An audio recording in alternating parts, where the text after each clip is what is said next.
মাতৃয়ে নিজৰ 20মহীয়া কণমানি শিশুক নিজ হাতেৰে পান কৰালে চিগাৰেট আৰু সুৰা।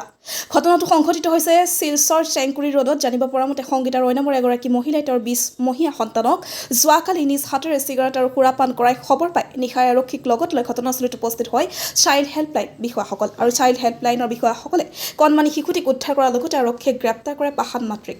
শিলচৰ পৰা Imrul Borbhai report North East Frontier News. আমরা চাইল্ড হেল্পলাইন ইউনিট 109 থেকে আইছি।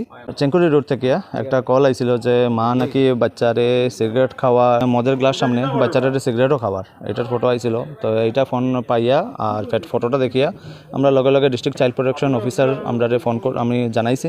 তো স্যারে হয়তো সদর থানার ওসি স্যারের লগে কথা কইছে। তো ওসি স্যারের সদর থানার পুলিশ অফিসে মানে যারা পুলিশ পার্সোনাল আসলো তার লগে হেল্প নিয়ে আমরা এখন বাচ্চাটারে সঙ্গে মাটারও রেস্কিউ করছি। মাটায়ও যখন আমরা কথা কইছি তো মাটাও কইছে হ্যাঁ আমরা পার্টি উটি করছি, এরকম কইয়া আমরা কইছে। চেঙ্কুরি রোডের বাঘাযতীন লেনের বাচ্চাটার বয়স 20 মাস। কালকে সিডব্লিউসি প্রডিউস হইব, চাইল্ড ওয়েলফেয়ার কমিটিতে প্রডিউস হইব, তারপরে তারা ডিসিশন নিব কি করতে হয়। এখন নিয়ে বাচ্চার সেফটি লাগিয়ে আমরা চাইল্ড হোমে নিয়ে রাখবো, চিলড্রেন হোম যেটা আছে ওইটাতে নিয়ে রাখবো বাচ্চাটার, পর বাচ্চার সেফটি লাগিয়ে। কোন হেলথে চাকরি করে আমার জাস্ট কইছে এখন।